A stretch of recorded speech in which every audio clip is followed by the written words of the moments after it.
these cuts are really fresh today. My name's Diep. Perfect. I'll grab a couple of these too.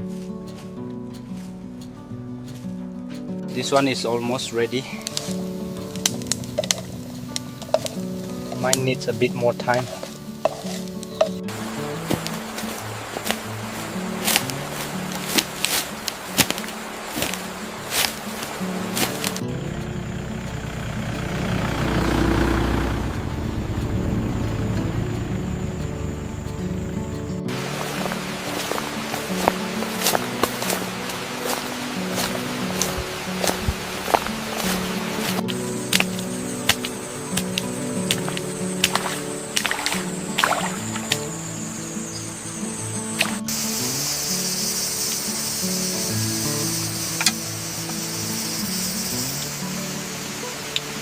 We need to ensure all the details are finalized before the presentation. I agree. Let's review the document one last time. I have a few suggestions on the marketing strategy.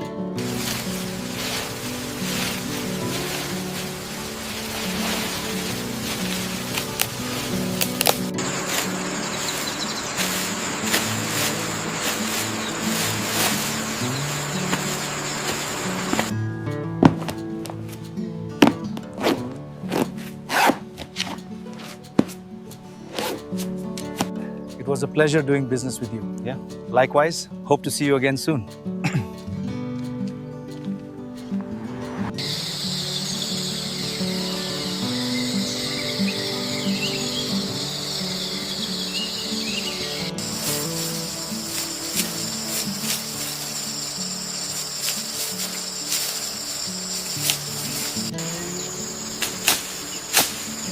The morning air was heavy, thick with the scent of wet soil after a night of rain.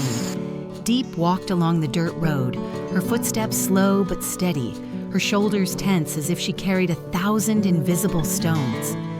Life after divorce had been no rebirth, only another battlefield where whispers of shame followed her every step.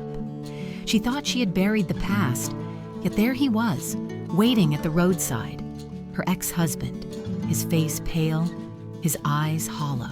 "Diep," he called, his voice breaking like old wood. He stumbled forward and fell to his knees, dust clinging to his trousers. "Please, come back with me. I've searched everywhere. My parents, they miss you. I miss you. I was wrong." His words poured out like a desperate prayer, his hands clasped in supplication. "I'll change. You don't need to give me children anymore. Just come home." The sight of him kneeling should have moved her once, but Diep stood frozen, her heart locked behind a wall built from years of betrayal. Her voice came cold, sharp as glass. "You cast me out. You let me walk away when I had nothing. That house is not my home anymore. I will not return." Her refusal rang out across the empty road, more final than the sound of a door slamming shut. He begged still, his forehead pressed against the earth. "Without you, I don't know how to live. I'll stop drinking, I swear it. My parents forgive you now. Just give me one more chance." But Diep's eyes hardened. She remembered the nights she cried alone, the bitter taste of rejection, the echo of doors closing behind her. No promises could erase those scars. She turned her back, each step a wound torn open for him, but a liberation for her. Far away, in the hills that overlooked the village, another figure was carving his own path. The CEO, a man whose wealth had not dulled his empathy, arrived with his team to inspect the work of the woodcutters. He did not come with empty hands. Instead, he stopped at the market, buying meat and vegetables, his arms laden with goods. "The men have worked hard," he murmured. "Let them eat well today." The laborers were startled when he appeared on the slope, carrying bags himself, his shoes muddy. They tried to protest, insisting they could prepare their own food, but the CEO smiled and waved them off. "Today you will rest. Let me cook." And so he did, his hands rough from pen against paper, now seasoned with the heat of the stove. When the meal was ready, he called them to sit, sharing not only food but words of respect. "Your labor builds the backbone of this land. From now on, more of the budget will go to your meals. No one should toil on an empty stomach." The men ate in silence at first, then laughter rose, the sound of dignity restored. As the workers filled their bowls, Diep appeared, her arms heavy with bundles of fresh vegetables. She had been walking the hills all morning, selling spinach to scrape together enough for a single shirt. Her clothes were worn, her face tired, but her eyes carried a quiet strength. The CEO noticed her, offered a polite nod, then returned to serving his men. Yet something about the way she moved, cautious yet resilient, lingered in his mind. The afternoon sun blazed as he walked further into the groves, studying the rows of young acacia trees. They grew fast, he remarked, but yielded little profit for the farmers. He spoke of new crops, of strategies that could change the future of these hills. 5 years from now, 10 years, we must think ahead, not just survival, but prosperity. His companion scribbled notes furiously, yet the CEO's gaze often drifted back to where Diep's figure had vanished. Later that week, his company held interviews. Dozens came in crisp shirts with folders thick with certificates. They bowed, answered, smiled. Some were accepted, others dismissed politely. Then came Diep. She wore the same faded clothes from the market, dirt clinging to her sleeves. She carried no documents, no degree. Her voice was quiet but unwavering. I have no papers, no fine clothes, but I will work, whatever you ask. I can carry wood, load trucks, cook, anything. The panel exchanged uneasy glances. One interviewer cleared his throat. This job is hard labor. You are a woman. Without a file, without experience, we cannot accept you. Whispered laughter curled through the room, sharp as knives. Someone muttered about her smell, her poverty, her shame. Diep's cheeks burned, but she lifted her chin. This is all I have, she said simply, a body willing to work. At that moment, a phone call interrupted. The interviewer answered, his expression shifting to shock. When he hung up, his voice carried new weight. The president has spoken. This woman will be hired. No conditions. The room fell silent.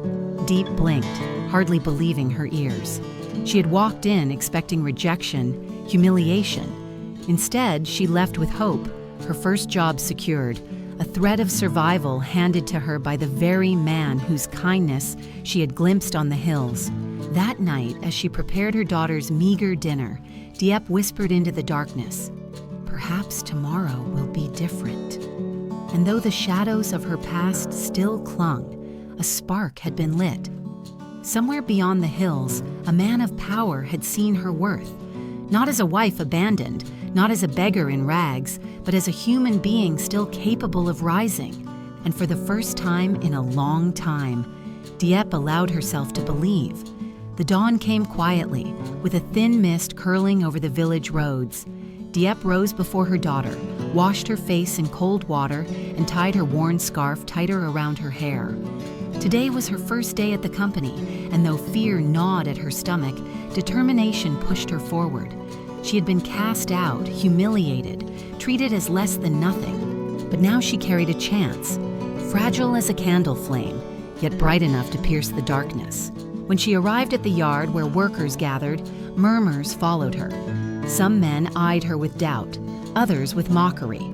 "A woman among us?" one scoffed. "She won't last a week." Another chuckled. "She's too thin to carry timber. What use is she?" Diep lowered her gaze, clutching her hands, but her voice was steady when the foreman handed her gloves. "Show me what to do," she said. The day was grueling. She hauled sacks of sawdust, carried crates, wiped sweat that stung her eyes. Her back screamed, her palms blistered, but she did not falter. When one man tried to shove her aside, muttering that she was slowing them down, she simply stepped back into line and carried on. By noon, the laughter had faded. By dusk, the whispers had shifted to grudging respect. Meanwhile, in his office overlooking the hills, the CEO listened to reports. When told of the woman he had chosen to hire, he asked quietly, "How did she work?" The foreman, though skeptical at first, admitted, "She did not complain once. She carried her weight better than some men." The CEO nodded, a faint smile tugging at his lips. "Good. Give her steady work. No favoritism, but no cruelty either. She deserves her chance. Diep's nights were still hard. She returned home with aching limbs, cooking simple meals of rice and wild greens, her daughter leaning against her side. But each coin she earned was proof that she could stand on her own. She tucked the money into a small jar, whispering a promise to herself, "We will never beg again." Her daughter, too young to understand, smiled and curled up beside her, whispering, "Mama, one day we'll have a house again, won't we?" Diep kissed her forehead, heartbreaking and mending all at once. Her ex-husband, however, had not vanished. He returned once more, lurking by the road where she passed. His eyes were hollow, his face gaunt. "Diep," he pleaded, "I cannot eat, cannot sleep. Without you, I am dying." She halted, staring at him with a mix of anger and pity. "You are not dying. You are suffering the weight of your own choices. Do not bring them to me." He clutched at her sleeve, desperate. "If you forgive me, if you return, my mother will accept you now. She swears it." Diep tore her arm free, her voice iron. "Your mother's acceptance means nothing. I have carved my own place. I do not need her mercy, nor yours." And she walked away, leaving him kneeling once more in the dust. The CEO's plans grew bolder. With his team, he visited plantations, urging farmers to consider new crops, explaining profits and risks. He spoke not only of wealth, but of dignity. "You deserve more than survival," he told them. "You deserve futures your children will inherit with pride." Some doubted him. Others listened with cautious hope. Diep, overhearing these words one afternoon while delivering bundles of wood, felt something stir inside her. For the first time, she imagined not just survival, but growth. Her daughter attending school, herself standing tall among others without shame. As weeks passed, Diep's resolve deepened. She saved enough to buy her daughter a new pair of shoes, simple canvas but strong. When the girl slipped them on, her smile lit the room brighter than any lamp. Diep wept quietly that night, clutching the shoes when her daughter fell asleep. It was a small victory, but to her it felt like the world. Still, shadows remained. Some co-workers resented her, whispering that she had been hired only through pity. One evening, as she lifted a heavy beam, her knees buckled and laughter rang out around her. "See? She cannot last." But before she could fall, another worker caught the beam, and together they set it down. He muttered, almost grudgingly, "You've proven enough. Don't break yourself." Diep looked at him, startled, then simply nodded. Even in scorn, seeds of respect had begun to grow. The CEO visited the site again one morning, unannounced. The men straightened, startled to see him among them. His eyes scanned the yard until they found her. Diep, dirt smeared on her cheeks, sweat soaking her shirt, yet lifting another load without hesitation. He watched silently for a moment, then approached. "You're still here," he said softly. She wiped her brow and met his gaze. "I said I would work. I meant it." Something passed between them in that instant. Not pity, not command, but recognition. He saw in her not a victim, not a beggar, but a fighter. And for the first time in years, Diep felt seen, not for her failures, but for her strength. That night, under the glow of a lantern, Diep sat with her daughter, her body aching but her heart steady. "Mama," the girl whispered, "are we safe now?" Diep pulled her close, resting her chin on her hair. "We are safer than before, and tomorrow will be brighter." The child drifted to sleep, and Diep sat in silence, staring into the dark. She did not know what storm still waited, but she knew this much. She would not face them alone anymore. And somewhere beyond the night, the CEO too sat awake, staring at maps and plans. His thoughts wandered to the woman he had hired against all odds, the woman who carried strength like a banner. He knew her story was not finished, and perhaps, just perhaps, their fates were now tied together in ways neither yet understood. Winter crept into the hills, carrying with it a cold that seeped into bones and hearts alike. Yet for Diep, The season no longer felt like endless despair. Each morning, she rose before the sun, bundled her daughter in a patched coat, and walked to work with quiet pride. The path was still hard, the wages still meager, but she no longer felt invisible. She was a woman who endured, who fought, who survived. But fate was not done testing her. One afternoon, while she stacked timber under a gray sky, her ex-husband returned once more. This time, he was not pleading, but raging. His mother had fallen ill, his new wife had fled with money, and his home was crumbling. He lashed out, spitting venom. "This is your curse, Diep. Because you abandoned me. Because you defied my family, my life is ruined." The workers froze. Diep stood still, her hands trembling only slightly. She raised her head, her voice firm and unshaken. "No curse follows you, Pau. Only your choices. You cast me out. You chose betrayal, and now you drink the poison of your own making. Do not put that burden on me." Her words struck like iron, and for the first time, Pau faltered, realizing the woman before him was no longer his to break. He turned and stumbled away, swallowed by his own ruin. That evening, as the campfire flickered, the CEO approached her. He had witnessed the confrontation from afar, and his respect deepened. Sitting beside her, he spoke with rare softness. "You no longer carry their chains," he said, "but you carry a weight alone that no one should." Diep looked at him, the firelight catching the lines of exhaustion and quiet strength on her face. "I cannot afford dreams," she whispered. "I can only afford survival. For my child." The CEO paused, then extended a folded packet across the fire. Inside lay papers, employment guarantees, housing permits, and the promise of education for her daughter. "This is not charity," he told her. "It is investment in someone who has already proven she is worth more than gold. Work with me, not just as labor, but as a partner. Together, we can build something stronger." Tears blurred her vision as her fingers touched the papers. She had expected only hardship, never a hand reaching out to lift her higher. For a moment, she could not speak, but when she did, her voice was steady. "If I accept, it is not for pity, not for what I owe. It is because I believe we can rise." The following months became a quiet transformation. Diep learned the ropes of management, kept records, and guided other women from her village into steady work. She was no longer a shadow clinging to survival, but a leader, a flame others gathered around for warmth.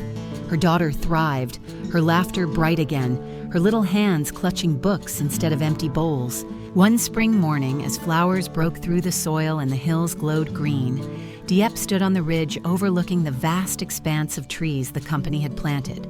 The CEO joined her, silent at first, then said simply, "You've changed more than your own life, Diep. You've changed ours." She turned to him, eyes clear, unflinching. "No," she said, "we did it together." And for the first time in years, she felt the weight of sorrow lift, not because her past had been erased, but because it had forged her into steel. The ashes of yesterday had not buried her. They had given birth to tomorrow. With her daughter's laughter echoing through the hills and the CEO walking beside her, Diep stepped forward, not as the abandoned wife, not as the falsely accused, but as a woman reborn.